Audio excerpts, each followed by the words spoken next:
Hi, welcome to Loft 801. My name is Diego, and today I'm talking about Ishana Night Shyamalan's feature film debut, The Watchers. Released on June 7th, 2024, it's an adaptation of A.M. Shine's novel and focuses on Mina, played by Dakota Fanning. She is a 28-year-old artist who becomes stranded in the dense forests of Western Ireland. Now, before I hop into my review, if you want to support the channel, then please take a second to like and subscribe and hit the notification bell. Thank you, I really appreciate it. As a warning, this review will contain some heavy spoilers, so please continue at your own risk. Lastly, if there's something you want to see reviewed, don't forget to let me know by leaving a comment and I will do my best to get to it. Thank you. I'm hopping in 3, 2, 1. As I mentioned, Mina gets stranded in a forest. Seeking refuge, she encounters 3 strangers, Kiara, Madeline, and Daniel. They are all confined within a secluded bunker, collectively known as the Coop. Each night, they are menaced by enigmatic creatures, the Watchers, and they are forced to follow strict rules to ensure their survival. The premise of this movie is certainly interesting, but the execution doesn't quite land, and I'll explain why. The movie explores themes of isolation, myth versus reality, and the human psyche under duress. The Watchers are depicted as changelings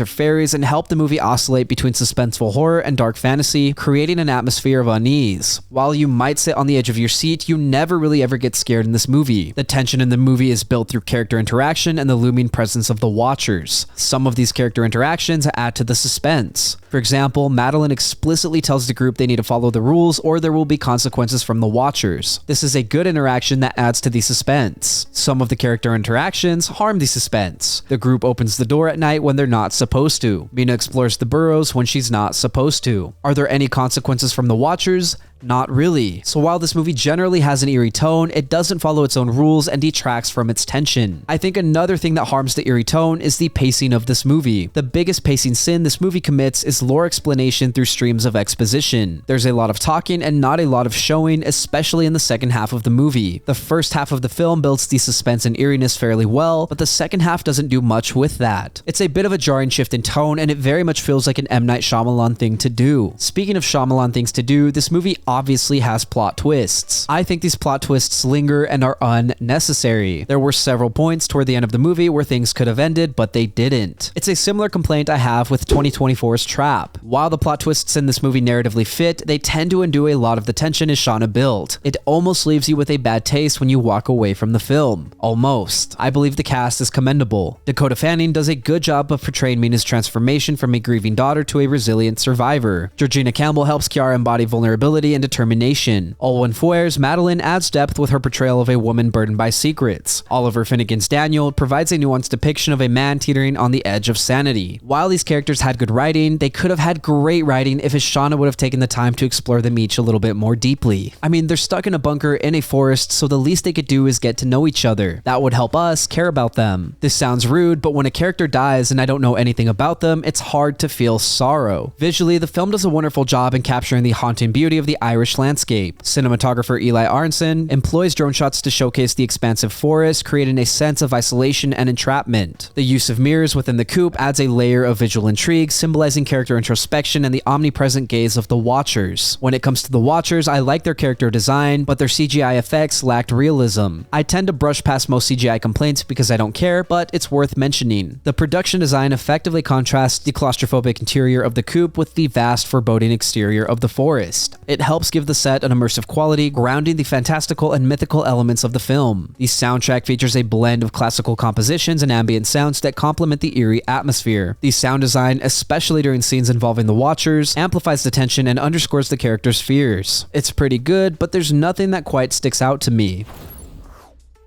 The Watchers is a good film, but it's clearly lacking in some elements. The film has an interesting premise that explores themes of isolation, psychological tension, and myth versus reality. Stuck in a forest, the eerie film builds suspense early on through character interactions and the looming presence of the Watchers. However, the execution falls short primarily due to the pacing and excessive exposition, especially in the second half. Likewise, there's an inconsistent adherence to the story's own rules, and this sometimes detracts from the eerie tone. Plot twists add to the Shyamalan-esque feel, yet they feel drawn out and undermine tension. I'm not a fan. While the cast is commendable with Dakota Fanning leading as the resilient Mina, deeper character exploration could have enhanced the emotional engagement. Visually, the film excels in capturing the haunting beauty of the Irish landscape through stunning drone shots and thoughtful production design. The soundtrack effectively amplifies the atmosphere, though it's not particularly memorable. Overall, The Watchers offers an eerie, visually engaging experience, but doesn't fully capitalize on its potential for suspense and character depth. While Ishana Night Shyamalan's directorial debut showcases her potential as a filmmaker, there is certainly room for improvement. If you're a horror movie fan, you should watch this debut and let me know what you think. If you're a casual horror movie watcher, then I would recommend you watch Long Legs. I will also have that review out in a few weeks, so stay tuned. Thank you for listening to my review of The Watchers. If you enjoyed the content, then leave a like and hit subscribe. If you did not enjoy the content, thank you for sticking around. As always, I would love to read what you have to say, so leave a comment and let me know what you're thinking. Also, if there's something you want to see reviewed, don't forget to let me know and I will do my best to get to it. Lastly, if you want to see some more from me, then you can check out my vlogs linked up above or my podcast, Good Friends. Again, thank you for watching. My name is Diego and I will see you next time.